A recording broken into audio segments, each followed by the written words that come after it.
এক সময় যারা রাজনীতি করছে তারা ক্ষমতার সদ্ব্যবহার করেছে, রাজনীতির সদ্ব্যবহার করেছে, ক্ষমতার সদ্ব্যবহার করেছে। বিপদের মধ্যে যখন পড়ছে, চেয়ারম্যান সাহেবের শরণাপন্ন হয়ে গেছে, মেম্বারের শরণাপন্ন হয়ে গেছে। মেম্বার চেয়ারম্যান দ্বারা না হইলে কখনো কখনো দেখা গেছে এমপি মন্ত্রী তাদের দ্বারস্থ হয়ে গেছে, ডিসি এসপি পুলিশ দারোগা তাদের দ্বারস্থ হয়ে গেছে। তাদের দ্বারস্থ হয়ে গেলে তারাও চিন্তা করছি, সরকার আমাকে যেই দায়িত্ব দিয়েছে সেই দায়িত্ব হইতেছে জনগণের জান মালের নিরাপত্তা দেওয়া, জনগণের সুযোগ সুবিধার কথা চিন্তা করা। আর সেই হিসাবে মানুষ এমন আপন ভাইয়ের মতো আপন হইয়া মানুষের জন্য আগে আসছি। কিন্তু বর্তমানে আমরা এমনটা পাই না, বরং বর্তমানে দেখা যায় একজন বড় নেতা হওয়ার চেষ্টা করতেছি, একজন রাজনীতিবিদ হইয়া কখনো ইউনিয়ন পরিষদের মেম্বার হয়ে গেছে, নিজের দলের একটা মেম্বার হয়ে গেছে, চেয়ারম্যান হয়ে গেছে। আর তার পিছনে এমন কুমতলব থাকে, বর্তমানে কিছু টাকা পয়সা যদি খরচ হয়ে যায় অসুবিধা নাই, খরচ করার পরও যদি আমি একজন লিডার হয়ে যাইতে পারি, আমি যদি একটা সরকারি দলের সভাপতি হয়ে যাই, আমি যদি একটা সরকারি পদের সরকারি দলের একজন সেক্রেটারি হয়ে যাই, তাহলে আমার মাধ্যমে সরকার যেই সম্পদ দিবে এই সম্পদগুলিকে নিজের মতো করে বন্টন করে নিতে পারবো। বলি নাউজুবিল্লাহ। এমন আছে না নাই? বর্তমানে লিডার হয়ে যায়, নেতা হয় কেন জানেন? ওই টাকা আর পয়সা দিয়া পরবর্তীতে একটা সময় দেখা যাইব এই সরকারের যে মালগুলি আছে এই মালগুলি নিজের মতো করে বন্টন করবে। বাংলাদেশের একটা বড় দল, নাম বলবো না, সৌদি সরকার সেখান থেকে 500 কোটি টাকা বাংলাদেশে পাঠাইছে। বাংলাদেশে যখন 500 কোটি টাকা পাঠাইছে আর বলে দিয়েছে যে এগুলি তুমি গরিব মানুষ যারা আছে তাদের মধ্যে বন্টন করে দিবা। গরিব মানুষের মধ্যে বন্টন করে দেওয়ার কথা বললে পরে তারা আনছে আমাকে ঢাকার যেই বড় সিআইডি হেড অফিস রয়েছে সেখানের একজন বড় কর্মকর্তা বলছে, নাম বলছে, আপনাদের সামনে নামটা বলবো না, বলতেছে অমুক সাপ তমুক সাপ, অমুক মন্ত্রী তমুক মন্ত্রী আমার সামনে আইসে দাঁড়াইয়া কোনো অবস্থাতেই কোনোভাবেই সাহস নাই কথা বলতে পারবে, কারণ তারা জনগণের সম্পদকে আত্মসাৎ করছে। এমন আত্মসাৎকারী আছে না নাই? এমন আত্মসাৎকারী আছে, অথচ জনগণের সামনে একেবারে অনেক ভালো দেখাইতেছে। জনগণের উপকার করার কথা বলে বলে যারা আসতেছে তারা এমন লুটে পুটে খায়। আল্লাহ রাসূল এই কারণে ফরমান, দেখবা ইযাতুখিযাল ফাইউ দিওয়ালা, রাষ্ট্রীয় সম্পদকে যখন নিজের বানায় ফেলবি, রাষ্ট্রীয় সম্পদ যখন গরিবদেরকে বন্টন করার কথা বলবি তারা বন্টন করবে না। রাষ্ট্রীয় সম্পদ রিলিফ তাদের ঘরের মধ্যে কখনো পাওয়া যায়, কখনো খাটের নিচে রিলিফের যেই সোয়াবিন তেল পাওয়া যায়, কখনো দেখা যায় ঘরের ভিতরে আরো একটা ঘর বানাইয়া সেখানের মধ্যে রিলিফের যেই চাউল আছে সেই চাউলগুলিকে বিক্রি করে ফেলতেছে।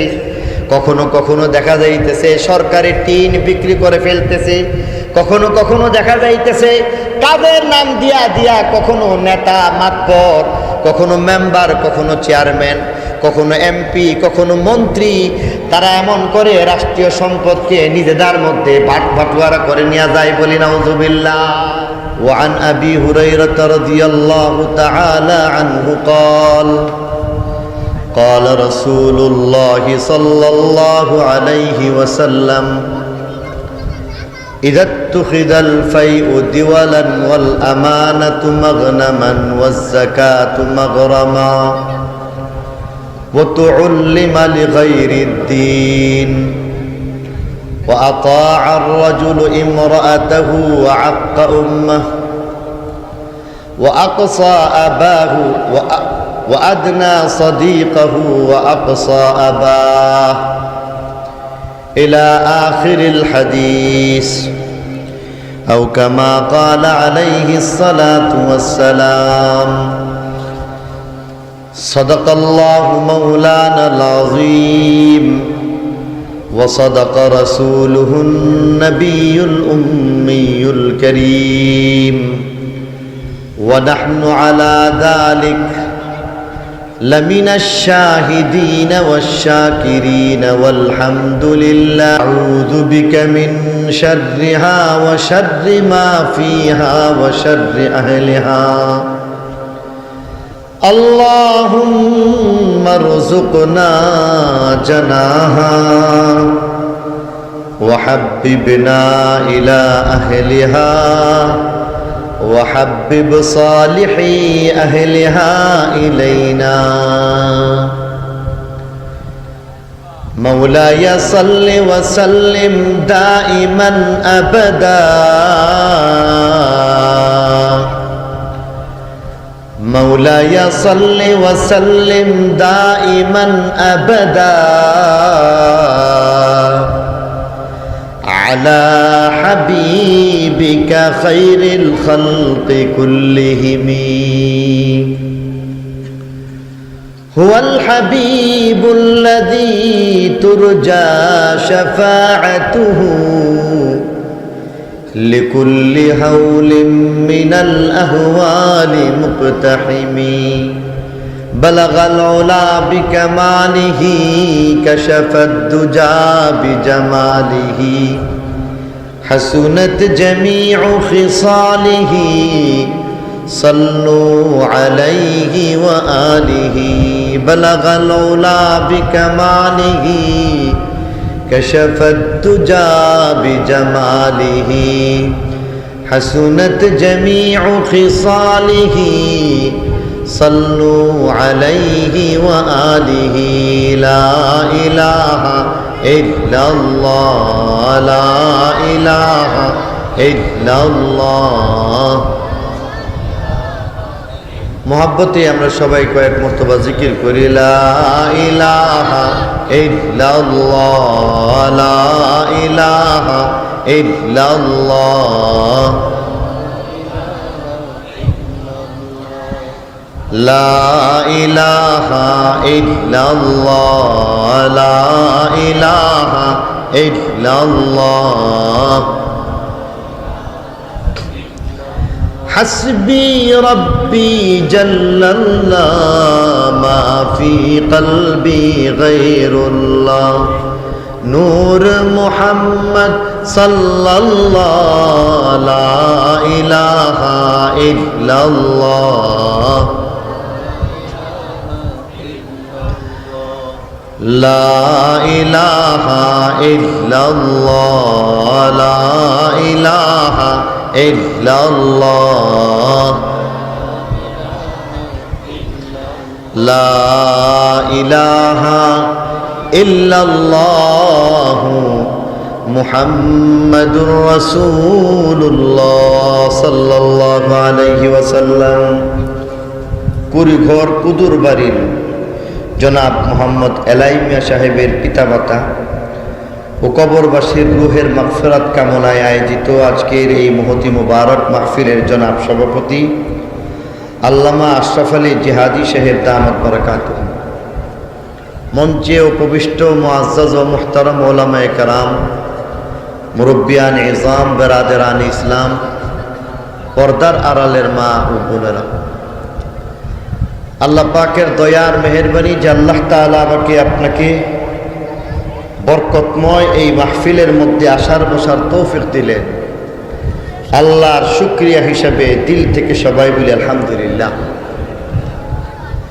আজকে আমাদের মাঝে যিনি প্রধান অতিথি হিসাবে আসতেছেন শেখ আলী হাসান উসামা দামাত বারাকাতুহুম, তিনি অল্প কিছুক্ষণের মধ্যে ইনশাআল্লাহ পৌঁছে যাবেন। ভালো আছে? ততক্ষণে আমি আপনাদের সামনে সংক্ষিপ্তভাবে কিছু কথা বলতে চাই। আর এই কথাগুলি যদি কেহ মন দিয়া শুনি তাহলে কাজ হবে। ওয়াজ এবং মাহফিলের মধ্যে বর্তমান সময়ের মধ্যে দেখা যায় আমরা এটাকে একটা রসম বানায় নিছি, রেওয়াজ বানায় নিছি। কখনো কখনো এমন যে প্রতিযোগিতা, যে কার মাহফিল কত বড় হয় এই প্রতিযোগিতা। কখনো কখনো এমন প্রতিযোগিতা আসে যে আন্তর্জাতিক পর্যায়ের কোনো বক্তাকে দাওয়াত দেওয়া হয়, তখন তাকে নিয়েই সকলের মাতামাতি থাকে। অথচ হেদায়েতের নিয়তে কেউ যদি কিছু কথা বলে তো তার কথা, সে যেই হোক, তার কথা দিলের কান দিয়ে শোনা দরকার। আর দিলের কান দিয়া না শুনে কেবল রসম আর রেওয়াজ অনুযায়ী মাহফিল যদি করা হয় তাহলে এই মাহফিলের যত রহমত বরকত আছে সব নষ্ট হয়ে যায়। আপনারা কি সবাই চান আজকের এই মাহফিলের বরকত হাসিল করবেন? এটা আপনারা সবাই চান? যদি এমন হয়ে থাকে তাহলে দিলের কান দিয়া যেমন শুনতে হবে, মন দিয়া শুনতে হবে, মাহফিলের আদব রক্ষা করে বসতে হবে। আর আদব ছাড়া যেই কোনো কাজ করেন না কেন এটা ফল ভালো হয় না। রাস্তার একটা আদব আছে, বাম দিকে না ডান দিকে চলা? ডান দিকে চলা। কিন্তু আজকাল ইহুদ এবং নাসারা আমাদেরকে এমনভাবে গ্রাস করে নিছে যে সব কিছুর মধ্যেই আমাদেরকে কেমন যেন আদবের উল্টা চালাইতেছে। গাড়ি ডান দিকে চলে না বাম দিকে চলে? একটু কথা বলেন। তাহলে রাস্তার আদব হইতেছে ডান দিকে চলা, কিন্তু ইহুদ নাসারার তালিম পায়া আমরা গাড়ি চালাইতেছি বাম দিকে। সব জিনিসের মধ্যে ডানকে আগে ব্যবহার করার কথা বলেছে। ইন্নাল্লাহা ইউহিব্বুত তায়াম্মুন, ডানটাকে আল্লাহ তাআলা পছন্দ করছেন। কিন্তু দেখবেন বাসে উঠতেছেন, ওঠার সময় দেখা যায় বেশিরভাগ ক্ষেত্রে বাম পাওয়ে নামতেছেন, কইতেছে এই বাম পাও আগে, বাম পাও আগে। ডান পাও দিয়া নামার ব্যবস্থা নাই। আর এই কারণে দেখা যাইতেছে মাহফিলের বরকত না, কোনো কাজের বরকত পাওয়া যায় না। মাহফিলের মধ্যে দেখছেন এই আমাদের ছাত্র ভাইয়েরা আছে, এরা দাঁড়ায় রয়েছে। এরা দাঁড়ায় আছে কেন জানে? চিন্তা করতেছে জুইত না বেজুত আগে বুঝে লই। যদি জুইত হয়ে থাকে আচ্ছা দুই চারটা কথা শুনলাম, আর নলে সালামালকে দিয়ে যামগা। আমার এখানে জুইত আর বেজুইত এমন কিছু পাইবেন না, আমি সাদা সিধা কিছু কথাবার্তা বলব।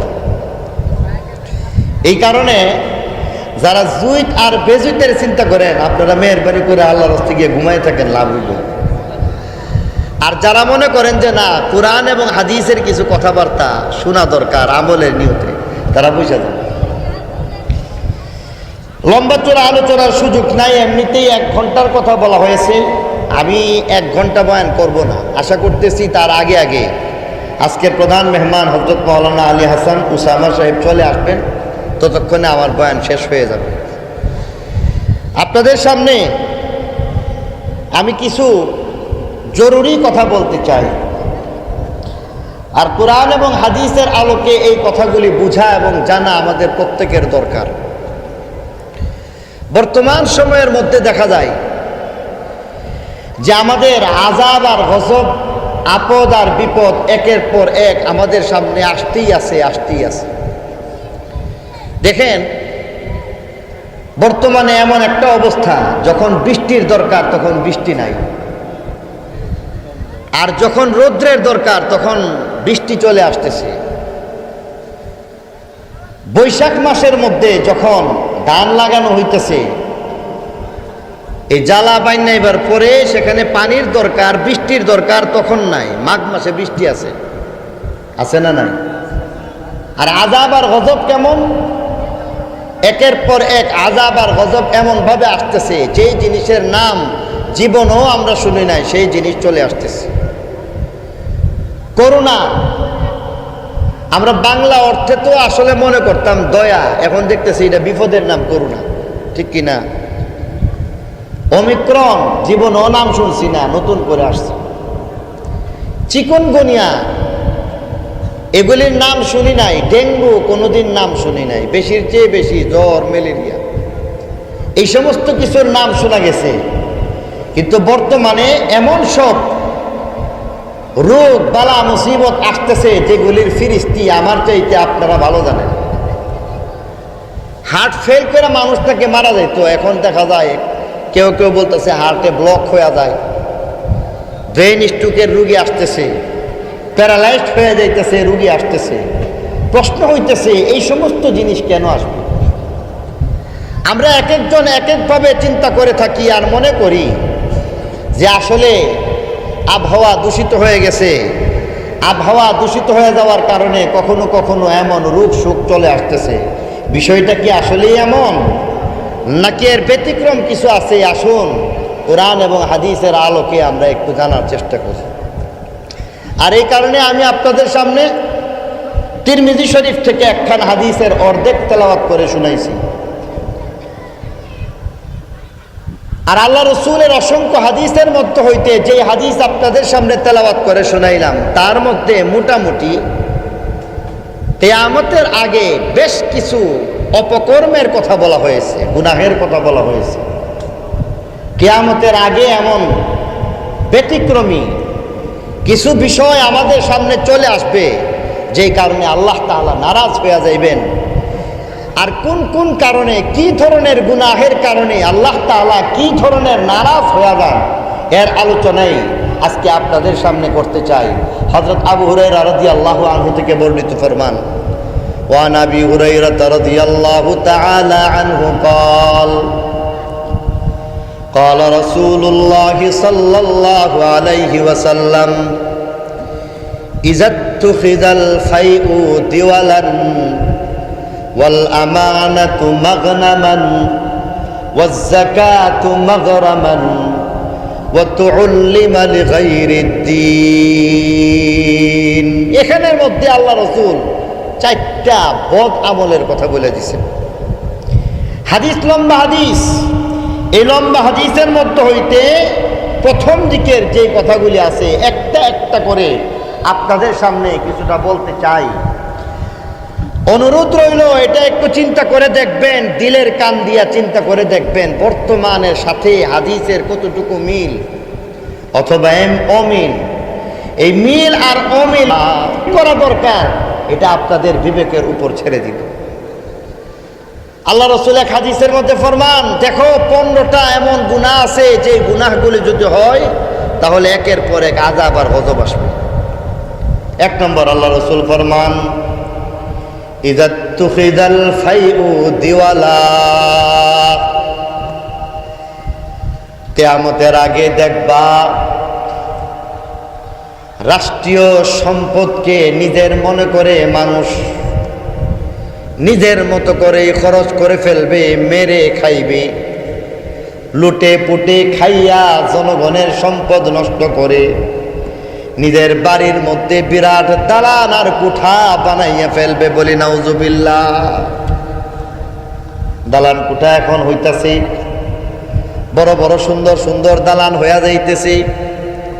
কিন্তু যদি এই দালান কুঠা বানাইবার পিছনে যদি অর্থের উৎস তালাশ করা হয়, তখন দেখা যায় কোনো না কোনো বিপদ গন্ডগোল সেখানের মধ্যে লাগছে। বর্তমান সময়ের মধ্যে দেখা যায় মানুষ রাজনীতি করে, কখনো দেখা গেছে মানুষ রাজনীতি করত, মানুষের উপকারের জন্য রাজনীতি করত, জনগণের জন্য রাজনীতি করত। আর বর্তমান সময়ের মধ্যে দেখা যাইতেছে বেশিরভাগ ক্ষেত্রে মানুষ রাজনীতি করতেছে জনগণের জন্য না, নিজের পেটের জন্য। এক সময় যারা রাজনীতি করছে তারা ক্ষমতার সদ্ব্যবহার করেছে, রাজনীতির সদ্ব্যবহার করেছে, ক্ষমতার সদ্ব্যবহার করেছে। বিপদের মধ্যে যখন পড়ছে, চেয়ারম্যান সাহেবের শরণাপন্ন হয়ে গেছে, মেম্বারের শরণাপন্ন হয়ে গেছে, মেম্বার চেয়ারম্যান দ্বারা না হইলে কখনো কখনো দেখা গেছে এমপি মন্ত্রী তাদের দ্বারস্থ হয়ে গেছে, ডিসি এসপি পুলিশ দারোগা তাদের দ্বারস্থ হয়ে গেছে। তাদের দ্বারস্থ হয়ে গেলে তারাও চিন্তা করছি সরকার আমাকে যেই দায়িত্ব দিয়েছে সেই দায়িত্ব হইতেছে জনগণের জান মালের নিরাপত্তা দেওয়া, জনগণের সুযোগ সুবিধার কথা চিন্তা করা। আর সেই হিসাবে মানুষ এমন আপন ভাইয়ের মতো আপন হইয়া মানুষের জন্য আগে আসছি। কিন্তু বর্তমানে আমরা এমনটা পাই না, বরং বর্তমানে দেখা যায় একজন বড় নেতা হওয়ার চেষ্টা করতেছি, একজন রাজনীতিবিদ হইয়া কখনো ইউনিয়ন পরিষদের মেম্বার হয়ে গেছে, নিজের দলের একটা মেম্বার হয়ে গেছে, চেয়ারম্যান হয়ে গেছে। আর তার পিছনে এমন কুমতলব থাকে বর্তমানে কিছু টাকা পয়সা যদি খরচ হয়ে যায় অসুবিধা নাই, খরচ করার পরও যদি আমি একজন লিডার হয়ে যাইতে পারি, আমি যদি একটা সরকারি দলের সভাপতি হয়ে যাই, আমি যদি একটা সরকারি পদের সরকারি দলের একজন সেক্রেটারি হয়ে যাই, তাহলে আমার মাধ্যমে সরকার যেই সম্পদ দিবে এই সম্পদগুলিকে নিজের মতো করে বন্টন করে নিতে পারবো বলি নাউজুবিল্লাহ। এমন আছে না নাই? বর্তমানে লিডার হয়ে যায়, নেতা হয় কেন জানেন? ওই টাকা আর পয়সা দিয়া পরবর্তীতে একটা সময়ে দেখা যাইব এই সরকারের যে মালগুলি আছে এই মালগুলি নিজের মতো করে বন্টন করবে। বাংলাদেশের একটা বড় দল, নাম বলবো না, সৌদি সরকার সেখান থেকে 500 কোটি টাকা বাংলাদেশে পাঠাইছে। বাংলাদেশে যখন 500 কোটি টাকা পাঠাইছে আর বলে দিয়েছে যে এগুলি তুমি গরিব মানুষ যারা আছে তাদের মধ্যে বন্টন করে দিবা।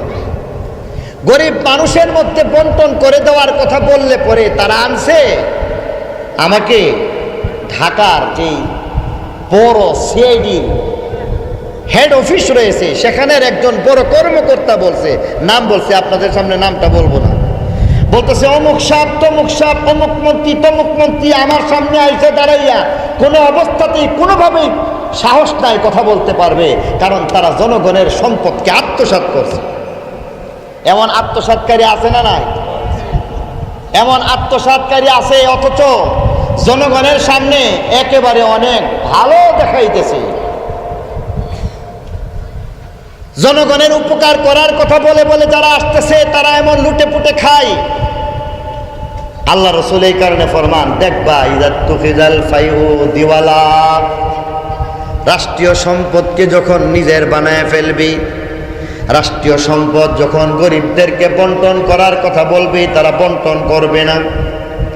রাষ্ট্রীয় সম্পদ রিলিফ তাদের ঘরের মধ্যে কখনো পাওয়া যায়, কখনো খাটের নিচে রিলিফের যেই সোয়াবিন তেল পাওয়া যায়, কখনো দেখা যায় ঘরের ভিতরে আরো একটা ঘর বানাইয়া সেখানের মধ্যে রিলিফের যেই চাউল আছে সেই চাউলগুলিকে বিক্রি করে ফেলতেছে। কখনো কখনো দেখা যাইতেছে সরকারি টিন বিক্রি করে ফেলতেছে, কখনো কখনো দেখা যাইতেছে কাদের নাম দিয়া দিয়া কখনো নেতা মাতবর, কখনো মেম্বার, কখনো চেয়ারম্যান, কখনো এমপি, কখনো মন্ত্রী, তারা এমন করে রাষ্ট্রীয় সম্পদকে নিজেদের মধ্যে বাটোয়ারা করে নিয়ে যায় বলি নাউজুবিল্লাহ। আল্লাহ রাসূল ফরমান, ইযা তুখিদাল ফাইউ দিওয়ালা, যখন রাষ্ট্রীয় সম্পদকে নিজের বানায় ফেলবে তখন বিপদ। দ্বিতীয় নম্বরে বলা হইতেছে ওয়াল আমানাতু মাগনামা, যখন নাকি আমানতকে গনিমতের মাল বানায় দেওয়া হইবে। আমানত আল্লাহর পক্ষ থেকে একটা বড় একটা জিম্মাদারি। ওয়াল আমানাতু মাগনামা, আমানতকে যখন গনিমতের মতো মনে করা হইবে, যেমনটা আমার আর আপনার মধ্যে দেখা যায়, বর্তমান সময়ের মধ্যে এমনটা পাওয়া যায়, আমানত যার কাছে রাখা হইতেছে আমানতের খেয়ানত হয়ে যায়। আমানতের কোনো অবস্থাতে আমানতের হেফাজতের ব্যবস্থা রাখা হইতেছে না। বর্তমানে আমানতের হেফাজত হয় না খায়া ফেলে। আজকে কখনো কখনো দেখা যায় বলতেছে, হুজুর কারে বিশ্বাস করুন, কাউকে বিশ্বাস করতে পারতেছি না। বন্ধুরে দিছি কিছু ব্যবসা করার জন্য, উনি লামসাম কিছু বুঝাইয়া 5 লাখ টাকার একটা হিসাব দেখাইয়া আমার থেকে 5 লাখ টাকা মেরে দিছে। বন্ধুর সাথে যখন মার খাইলাম তখন চিন্তা করলাম, ঠিক আছে আত্মীয় স্বজনের ব্যাপারে চিন্তা করা যায়। কোনো এক আত্মীয়র কাছে দিলাম, আত্মীয়র কাছে দেওয়ার পরে হিসাব ঠিক মতো পাই না। চিন্তা করলাম আরো একটু কাছে আসি, অনেকে শ্বশুর বাড়ির খুব ভক্ত থাকে, আছে না নাই? এই কারণে বলতেছে শালারে দায়িত্ব দিছি। একবার যে কইছিন পাই না ওই শালা হইতাম কত ভালো আছে। কারণ আজকাল কখনো কখনো এমন দেখা যায় ভাইকে বিশ্বাস করে না, শালারে বিশ্বাস করছে। শালারে দেওয়ার পরে আমার ফতনামায় দিছে, আজকে কোটি কোটি টাকা আজকে আমার এমন হয়ে গেছে, আমি আজকে এই শালার কারণে দেশ ছাইরা আমেরিকার প্রবাসী হয়ে গেছি। মনে করছি বাইরে দিমু, ভাই সেও আমানতদারির সাথে কাজ করে না, ব্যবসা বাণিজ্য যা আছে লুটটা পুট্টা খায়। বাগিনারে দিলাম যে বাগিনা তুমি আমার কাজটা করো, বাগিনা যার কাছে দেয় সেই টাকা পয়সা মায়েরা খায়। তাহলে আজকের অবস্থা হইতেছে যে আমানতের খেয়ানত চলতেছে না হেফাজত হয়? আমানতের খেয়ানত হয়। এখানে প্রাসঙ্গিকভাবে আরো একটা বিষয় বোঝা দরকার। আমানতের খেয়ানত এটা টাকা পয়সা দিয়ে আমরা আসলে বুঝি, কিন্তু এর বাইরেও আমানত আছে। কারণ আপনি একজন ডাক্তার সাহেব, আপনি সরকারি দায়িত্ব ঠিক মতো আদায় না করে প্রাইভেট চেম্বারে গিয়া আপনি ভিজিট নিয়ে রুগী দেখতে শুরু করছেন। আপনি 20 কোটি জনগণের সাথে, সরকারের সাথে এবং 20 কোটি জনগণের আমানতের খেয়ানত করছেন, ঠিক কিনা বলেন? আপনি একজন মাস্টার মানুষ, আপনার কাজ হইতেছে আপনার স্টুডেন্ট ছাত্র যারা আছে তাদেরকে যথাযথভাবে আপনি পাঠদান করা। আপনি তাদেরকে যথাযথভাবে পাঠদান করলেন না, বরং চিন্তা করতেছেন যে আরে ক্লাসের মধ্যে সব বুঝান জানা, তুই আমার কাছে প্রাইভেট ফেরলে পাস করাই দিব। প্রাইভেট পড়ানোর নাম দিয়া, কোচিং পড়ানোর নাম দিয়া এইভাবে আপনি আপনার দায়িত্ব ঠিক মতো আদায় করতেছেন না, আপনি আমানতের খেয়ানত করে ফেললেন। আপনি একজন চাকরিজীবী, আপনি আপনার 8টা থেকে 4টা পর্যন্ত ডিউটি করার কথা, আপনি বাহিরে ঘুরলেন আর মাঝে মধ্যে গিয়ে সাইন দিলেন। পত্রপত্রিকার মধ্যে কখনো কখনো চলে আসে 8টার সময় যেখানে যাওয়ার কথা 10টার সময় এসি চলতেছে, ফ্যান চলতেছে। আপনাকে সেই কামরার মধ্যে সরকারের যে দায়িত্বরত যে অফিসের মধ্যে থাকার কথা সেই অফিসে আপনাকে পাওয়া যাইতেছে না। বোঝা গেল আপনি আমানতের খেয়ানত করছেন। আপনি 10-20 কোটি জনগণের সাথে আপনি খেয়ানত করলেন। আপনি একজন মেম্বার, আপনার দায়িত্ব, জনগণের যে দায়িত্ব সেই যথাযথভাবে আদায় করা লাগবে, কিন্তু আপনি কখনো কখনো একটা সাইন নেওয়ার জন্য আপনি তারে ঘুরাইতেছেন। আর যদি কোনো রকম একটু ঘুষ টুসের ব্যবস্থা করা যায়, হাদিয়া তোহফা টাকা পয়সা যদি দেওয়া যায়, তখন সাথে সাথেই আপনি করে দিতেছেন, আপনি জনগণের সাথে প্রতারণা করতেছেন। আপনি একজন চেয়ারম্যান, আপনার কাছে একটা সার্টিফিকেটের জন্য দেখা যায় বারবার মানুষ ঘুরতেছে যাইতেছে, আর আপনি তারে ঘুরাইতেছেন, লাল কোর্ট হাইকোর্ট অনেক কিছু দেখাইতেছেন, কিন্তু সামান্য টাকা পয়সা খুললে দিলে একদিনে করে দিতেছেন। একজন আপনার পিছনে ঘুরতে ঘুরতে দেখা যায়, হ্যাঁ সপ্তাহের পর সপ্তাহ পার করে ফেলতেছে, আর তার কাজটা হইতেছে না। আরেকজন তার সাথে খাতির ভালো, টাকা পয়সার লেনদেন হয়ে যাইতেছে, অতএব আপনি তাকে তাড়াতাড়ি এই নিজের চেয়ারম্যান সার্টিফিকেট আপনি দিয়ে দিতেছেন, আপনিও খেয়ানত করলেন। আপনি একজন বাবা, সন্তান 10টা বাজে, 10টার পরে দেখা যায় বাড়িতে নাই, আপনি খবর নিছেন না। 10টা বাজে আপনি তারপরেও খবর নিলেন না কেন? আল্লাহর কাছে আপনি জবাব দিতে হইবে। আমাদের সময় আমরা যখন ছোট্ট ছিলাম তখন আমরা দেখছি মাদ্রাসার ছাত্র তো দূরের কথা, এমন সাধারণ কোনো পরিবার ছিল না। মাগরিবের আজান হয়ে গেছে, বাইরে থাকবে কোনো একটা ছেলে, এমন কোনো বাবা, এমন কোনো মা ছিলেন না যাকে এজাজত দিছেন, বরং দইরা আইন না, হ্যাঁ কাঁচা জিংলা দিয়ে বাইরে ঠেঙ্গি বেড়ে চামড়া উড়াই ফেলছে। কারণ বাবার দায়িত্বের মধ্যে আছে যে তুমি সময় মতো তুমি ঘরের মধ্যে থাকো। আজকে দেখা যায় বাপ ছেলে মেয়ের খবর নিতেছে না, ছেলে মেয়ে একটা মোবাইল চাইতেছে আর দিয়া দিতেছে, আর এই মোবাইল নিয়ে রাত্রে 10টার পরে জায়গা কই নান্দুরা গেছে, নান্দুরা গিয়া 12টা 1টা পর্যন্ত এই মোবাইল দেখতেছে। কখনো কখনো দেখা যায় মেয়েরা পর্যন্ত বের হয়ে যাইতেছে, যেখানে একটা সময় ছেলেরা বের হইতে পারতো না, এখন মেয়েরাও মাগরিবের পরে ঘুরতে যাক, একটু বাতাস খাই আসে। আপনি যদি বাবা হয়ে থাকেন তাহলে আপনার তো উচিত ছিল আপনার ছেলেটা মাগরিবের পরে কোথায় গেল, আপনার মেয়েটা বান্ধবীর বাড়িতে বেড়ানোর কথা বলে কোথায় গেল, আপনি তার খোঁজ খবর রাখা দরকার ছিল। খোঁজ খবর রাখেন না, একটা পর্যায়ে দেখা যায় আপনার এই ছেলেটা হয়তোবা নেশার মধ্যে জড়িয়ে গেছে, হয়তোবা আপনার ছেলেটা এমন হয়ে যাইতে পারে সেও কখনো কখনো ভুল পথে পরিচালিত হয়ে গেছে, কখনো কখনো গিয়া নেশার টাকা জোগাড় করার জন্য চুরি নিয়ে দাঁড়ায় গেছে।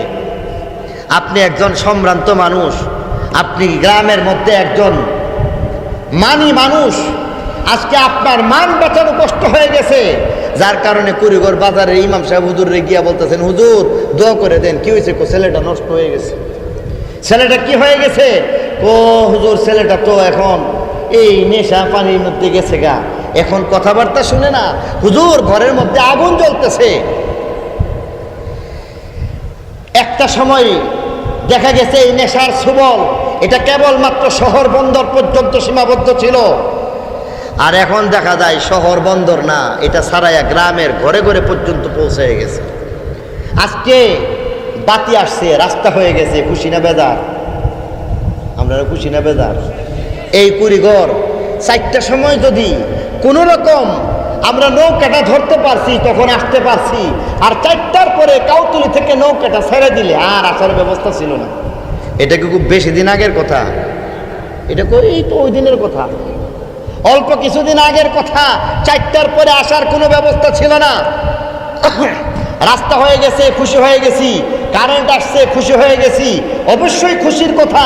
তবে সাথে সাথে আরেকটা দুঃখ, এই রাস্তার সাথে সাথে বাতির সাথে সাথে দিলের যে বাতি আছে, অন্তরের যে বাতি আছে, সেই বাতিটা নিভে গেছে। আজকে অন্তর মরে গেছে, আজকে এই অন্তরের মধ্যে হেদায়েতের আলো বলতে কিছুই নেই।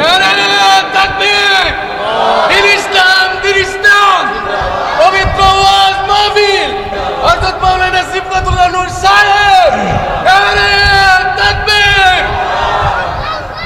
মেরে মুহতারাম দোস্ত বুজুর্গ, আজকে দেখা যায় এই সব কিছুর সাথে সাথে আমাদের গ্রামের প্রায় ঘরে ঘরে বলা চলে টেলিভিশনে পড়ছে, ঘরে ঘরে বলা চলে যেখানের মধ্যে মোবাইল ফোন আসছে, ঘরে ঘরে বলা চলে যেখানের মধ্যে আজকে গ্রামের ভিতরে ইন্টারনেট চলে আসছে, ঘরে ঘরে আজকে দেখা যাইতেছে হাতে হাতে এই ইন্টারনেট আসছে।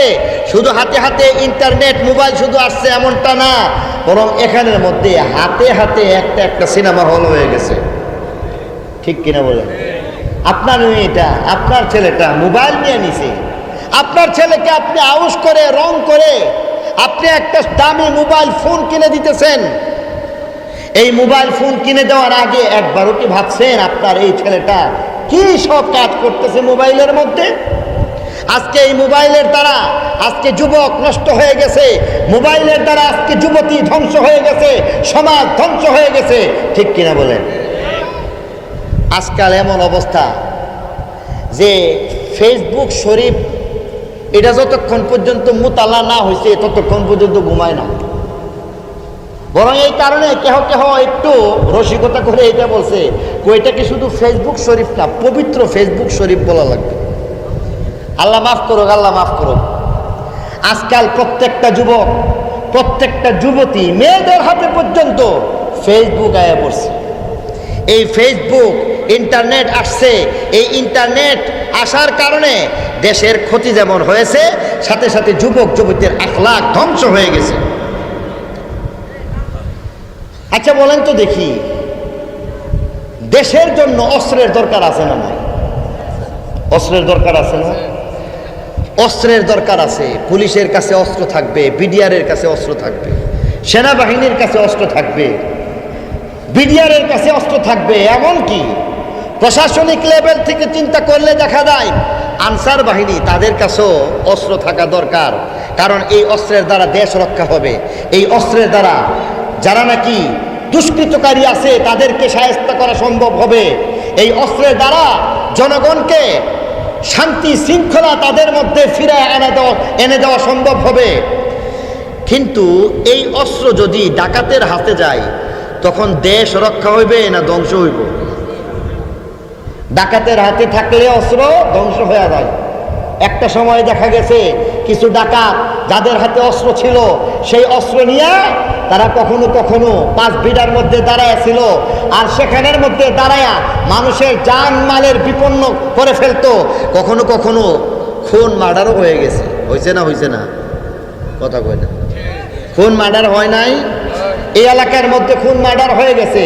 তার মানে কি দাঁড়াইতেছে? অস্ত্রের দরকার আছে, তবে এটা আইন শৃঙ্খলা বাহিনী যারা আছে তাদের কাছে অস্ত্র রাখতে হবে। আর এই অস্ত্র যদি কোনো ডাকাতের কাছে চলে যায় তাহলে যেমন মানুষের জীবন বিপন্ন হয়ে যায়, ঠিক তদ্রূপভাবে ইন্টারনেটের দরকার আছে যার দরকার তার কাছে। ইন্টারনেট দরকার আছে, ফেসবুকের প্রয়োজন আছে। এই ফেসবুক, ইন্টারনেট, মোবাইল ফোন, এই সব কিছু যার দরকার তার লাগবে। অফিস আদালতের মধ্যে এই ফেসবুকের দরকার আছে, ইন্টারনেটের দরকার আছে, কানেকশনের দরকার আছে। কিন্তু তাই বলে যে কারো কাছে দেওয়া যাবে না। প্রত্যেকটা যুবক যুবতীর কাছে যদি এমন করে মোবাইল ফোন দিয়ে দেওয়া হয় তাহলে সেখানের মধ্যে দেখা যায় যুবক যুবতী ধ্বংস হয়ে যাইবে। অতএব কারণে সঙ্গত কারণেই বলতে চাই, লাইসেন্স ছাড়া অস্ত্র যদি কখনোই এটা বৈধ হইতে না পারে তাহলে সঙ্গত কারণেই বলতে হবে যার কাছে তার কাছেই। তোমার মার প্রতি তুমি খেয়াল করো, তোমার মার প্রতি তুমি খেয়াল করো। 4 নম্বরে বলতেছে তুমি তোমার বাবার প্রতি খেয়াল করো।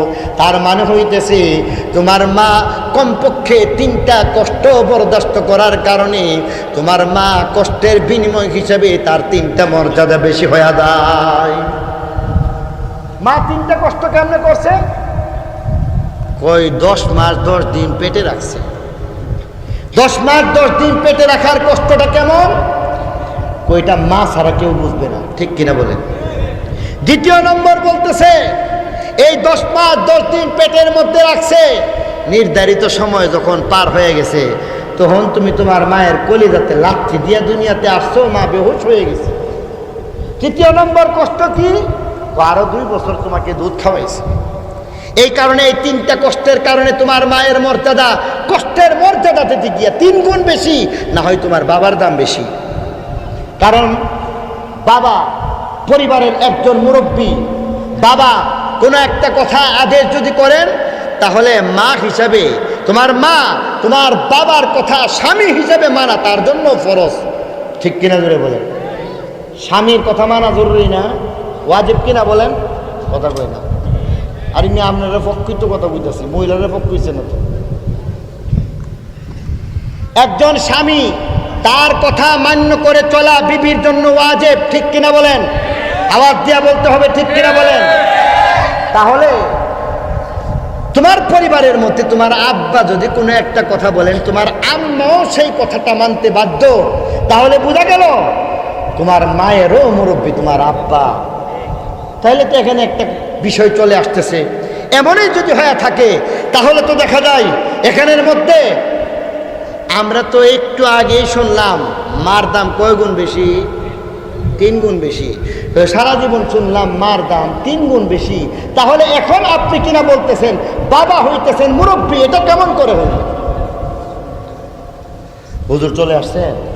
সুবহান রাব্বিকা রাব্বিল ইজ্জাতি আম্মা ইয়াসিফুন ওয়া সালামুন আলাল মুরসালিন আলহামদুলিল্লাহি রাব্বিল আলামিন।